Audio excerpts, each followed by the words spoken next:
पहाड़ों की गोद में बसा एक छोटा सा खूबसूरत गांव था सोनपुर। यहाँ की हवा में एक अजीब सी शांति थी और लोगों के दिलों में एक दूसरे के लिए अपनापन। इसी गांव के बीचों बीच एक छोटी सी दुकान थी, अरविंद की दुकान। ये सिर्फ एक दुकान नहीं थी, बल्कि पूरे गांव का भरोसा थी।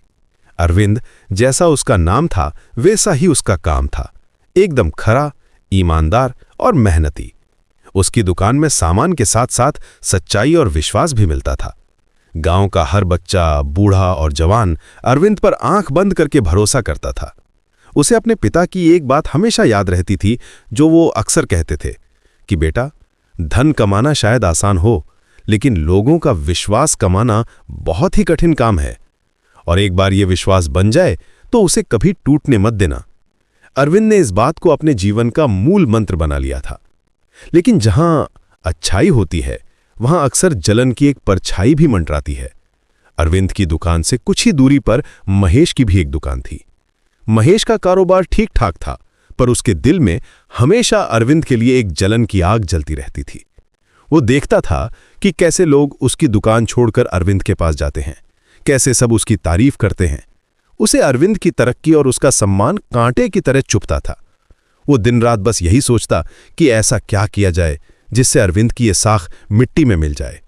उसके मन में बुरे ख्याल आते, अगर मैं अरविंद पर कोई बड़ा सा आरोप लगा दूं तो उसका सारा सम्मान एक पल में खत्म हो जाएगा। लोग उससे नफरत करने लगेंगे और फिर सब मेरी ही दुकान पर आएंगे। ये सोचकर उसकी आंखों में एक चमक आ जाती। वो बस एक सही मौके की तलाश में था, एक ऐसा मौका जो उसे अरविंद को नीचे गिराने का रास्ता दे। और फिर एक दिन उसे वो मौका मिल ही गया। गांव की पंचायत ने एक बहुत अच्छा फैसला लिया। गांव में बच्चों के लिए एक नया स्कूल बनाने का काम शुरू होना था, जिसके लिए चंदे की जरूरत थी। पंचायत ने फैसला किया कि गांव का हर परिवार अपनी इच्छा से दान देगा और इस नेक काम के लिए पैसे इकट्ठा करने की जिम्मेदारी अरविंद को सौंपी गई। ये जिम्मेदारी मिलना अरविंद को सम्मान को और बढ़ा रहा था। गांव वालों को उस पर पूरा भरोसा था, इसलिए सब ने खुशी खुशी दान देना शुरू कर दिया। अरविंद पूरी लगन और ईमानदारी से एक एक घर जाकर पैसे इकट्ठा करता और उसकी पाई पाई का हिसाब एक डायरी में लिखता। महेश ने जब ये देखा तो उसे लगा कि यही वो सुनहरा मौका है जिसका उसे इंतजार था। उसके शैतानी दिमाग ने एक खतरनाक योजना बनाई। उसने भी बाकी गांव वालों की तरह अरविंद को दान दिया, लेकिन उसके मन में कुछ और ही चल रहा था। जब सारा चंदा इकट्ठा हो गया तो अरविंद ने कुल जमा हुई रकम को गिना और अगले ही दिन जाकर बैंक के पंचायत के खाते में जमा करवा दिया। उसने बैंक से पक्की रसीद भी ले ली और अपनी डायरी में भी सब कुछ साफ साफ लिख दिया। अब महेश का हिल शुरू हुआ। उसने धीरे धीरे गांव में एक कानाफूसी शुरू की। वो लोगों के बीच बैठकर फुसफुसाता, अरे सुना है स्कूल के चंदे में कुछ गड़बड़ हुई है। पैसा जितना इकट्ठा हुआ था उतना जमा नहीं हुआ। पहले तो लोगों ने उसकी बात पर ध्यान नहीं दिया, लेकिन महेश रुका नहीं। वो हर किसी के कान में यही बात डालता रहा। वो कहता, अरविंद दिखता तो बहुत सीधा है, पर अंदर से कौन कैसा है ये कौन जानता है। इतना सारा पैसा देखकर शायद उसका भी मन डोल जा हो। आग में घी डालने के लिए उसने दान की रकम को बढ़ा चढ़ाकर बताना शुरू कर दिया। अगर किसी ने 100 रुपए दिए थे तो वो कहता कि उसने 200 रुपए दिए थे। धीरे धीरे ये अफवाह जंगल की आग की तरह पूरे गांव में फैल गई। अब जिन लोगों को अरविंद पर अटूट विश्वास था, उनके मन में भी शक का बीज पनपने लगा। लोग आपस में बातें करने लगे। अरविंद जब बाजार से गुजरता तो लोग उसे देखकर मुंह फेर लेते या अजीब नजरों से देखते। उसकी दुकान पर भी ग्राहकों की भीड़ कम होने लगी। अरविंद को समझ नहीं आ रहा था कि अचानक ये सब क्या हो गया। वो बहुत परेशान था। उसे खुद से सवाल होता, मैंने तो पूरी ईमानदारी से अपना काम किया था, फिर ये आरोप मुझ पर क्यों लग रहा है। वो बहुत दुखी था, लेकिन उसने अपना आपा नहीं खोया। उसे अपने पिता की एक और बात याद आई, सच को कभी किसी सबूत की जरूरत नहीं होती बेटा। वो सूरज की तरह होता है जिसे बादल कुछ देर के लिए ढक तो सकते हैं पर छिपा नहीं सकते।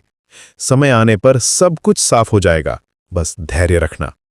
अरविंद ने फैसला किया कि वो किसी से बहस नहीं करेगा, किसी से लड़ेगा नहीं। वो बस चुपचाप अपना काम करता रहा और सही समय का इंतजार करने लगा। लेकिन गांव में बात इतनी बढ़ गई थी कि पंचायत को इस मामले में दखल देना ही पड़ा। गांव के सरपंच ने एक पंचायत बुलाई और अरविंद और महेश दोनों को बुलाया गया। पूरा गांव वहां इकट्ठा हो गया था। सबकी नजरें अरविंद पर थी, जैसे वो कोई अपराधी हो। पंचायत शुरू हुई। सरपंच ने महेश से पूछा कि वो क्या कहना चाहता है। महेश ने खड़े होकर बड़ी ही चालाकी से अपनी बात रखी। उसने कहा, सरपंच जी, हम सब ने स्कूल के लिए दिल खोलकर दान दिया, लेकिन मुझे पक्का यकीन है कि अरविंद ने सारे पैसे बैंक में जमा नहीं करवाए। उसने कुछ पैसा अपने पास रख लिया है। ये पूरे गांव के साथ धोखा है। उसने कुछ लोगों के नाम लिए और कहा कि इन्होंने जितना दान दिया था, अरविंद ने अपनी डायरी में उससे कम लिखा है। माहौल में एक तनाव सा घुल गया। सबकी नजरें अब अरविंद की तरफ मुड़ गईं। सरपंच ने अरविंद से पूछा, अरविंद, क्या ये सच है? अरविंद ने बड़ी शांति से जवाब दिया, सरपंच जी, ये बिल्कुल झूठ है। मैंने एक एक पैसे का हिसाब रखा है और जितना भी पैसा इकट्ठा हुआ था वो सब बैंक में जमा है। ये रही मेरी डायरी और ये रही बैंक की रसीद। उसने अपनी डायरी और रसीद सरपंच के सामने रख। महेश तुरंत चिल्लाया, रसीद तो कोई भी बनवा सकता है और ये डायरी तो इसने खुद लिखी है, इसमें तो ये कुछ भी लिख सकता है। गांव के कुछ लोग भी महेश की हाँ में हाँ मिलाने लगे। अरविंद के लिए ये बहुत मुश्किल समय था। उसे लग रहा था जैसे उसकी सालों की कमाई हुई इज्जत और विश्वास आज एक पल में खत्म हो जाएगा। लेकिन उसने फिर भी हिम्मत नहीं हारी। उसने कहा, सरपंच जी, अगर आप लोगों को मेरी बात पर और इस रसीद पर यकीन नहीं है तो हम सब कल बैंक चलकर मैनेजर साहब से पूछ सकते हैं। दूध का दूध और पानी का पानी हो जाएगा। सरपंच को अरविंद की ये बात सही लगी। उन्होंने फैसला सुनाया, ठीक है, कल सुबह पंचायत के कुछ सदस्य, अरविंद और महेश, हम सब बैंक चलेंगे और सच्चाई का पता लगाएंगे। तब तक के लिए पंचायत स्थगित की जाती है। अगली सुबह गांव में एक अजीब सी खामोशी थी। सरपंच, कुछ बड़े बुजुर्ग, अरविंद और महेश सब बैंक की ओर चल पड़े। महेश के चेहरे पर एक घबराहट थी, जबकि अरविंद का चेहरा शांत था। उसे अपनी सच्चाई पर पूरा भरोसा था।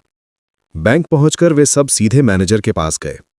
सरपंच ने मैनेजर को पूरी बात बताई और उनसे खाते की जानकारी देने का अनुरोध किया। मैनेजर ने अपने कंप्यूटर पर खाते का रिकॉर्ड निकाला। उन्होंने रिकॉर्ड देखकर कहा, जी, अरविंद जी ने परसों इस खाते में 25,000 रुपये जमा करवाए हैं। ये रही उसकी एंट्री।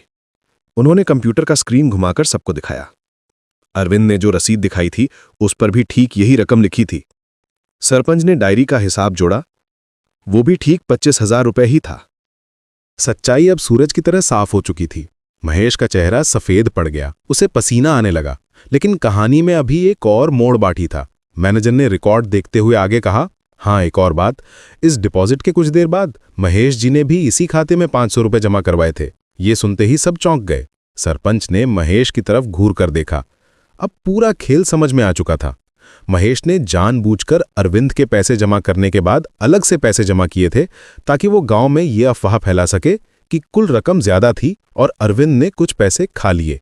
उसका झूठ पकड़ा जा चुका था। उसके पास अब कहने के लिए कुछ नहीं था। उसने अपना सिर झुका लिया। वापस गांव लौटकर सरपंच ने फिर से पंचायत बुलाई और पूरे गांव के सामने सच्चाई बयान की। उन्होंने बताया कि कैसे अरविंद पूरी तरह से निर्दोष है और कैसे महेश ने अपनी जलन की आग में अरविंद को बदनाम करने की कोशिश की। पूरा गांव हैरान था। जिन लोगों ने अरविंद पर शक किया था वे सब अब शर्मिंदा थे। महेश सबके सामने खड़ा कांप रहा था। उसने हाथ जोड़कर सरपंच से और पूरे गांव से माफी मांगी। फिर वो अरविंद के पास गया और उसके पैरों में गिर पड़ा। वो रोते हुए बोला, मुझे माफ कर दो अरविंद, मैंने तुम्हारी तरक्की से जलकर ये घिनौना काम किया। मैं सजा का हकदार हूं। सबकी नजरें अब अरविंद पर थीं। लोग सोच रहे थे कि अब अरविंद उसे खरी खोटी सुनाएगा, शायद उसे सजा देने की मांग करेगा। लेकिन अरविंद ने जो किया उसने उसका कद और भी ऊंचा कर दिया। उसने महेश को उठाया और कहा, मैं किसी से बदला नहीं लेना चाहता महेश। मेरे लिए बस इतना ही काफ़ी है कि सच सबके सामने आ गया। तुमने जो किया उसकी गलती का एहसास तुम्हें हो गया, यही तुम्हारी सबसे बड़ी सज़ा है। मैं तुम्हें माफ़ करता हूँ। अरविंद की ये बात सुनकर पूरा गांव दंग रह गया। सरपंच ने खड़े होकर कहा, देखो, यही है सच्चाई और धैर्य की ताकत।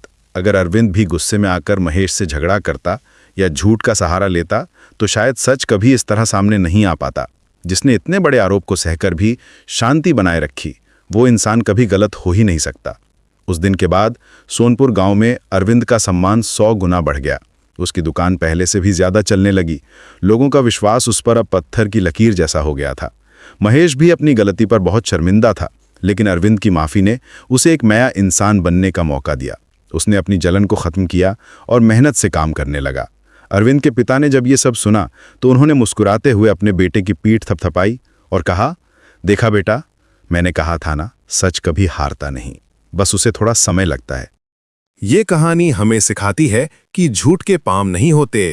वो भले ही कितनी भी तेज दौड़े, लेकिन बहुत जल्दी थक कर गिर जाता है। पर सच की चाल हमेशा स्थिर और अडिग होती है, और अंत में जीत उसी की होती है जो धैर्य और ईमानदारी का दामन कभी नहीं छोड़ता। सच्चाई और सब्र इंसान के सबसे बड़े हथियार हैं, जो उसे हर मुश्किल से बाहर निकाल लाते हैं।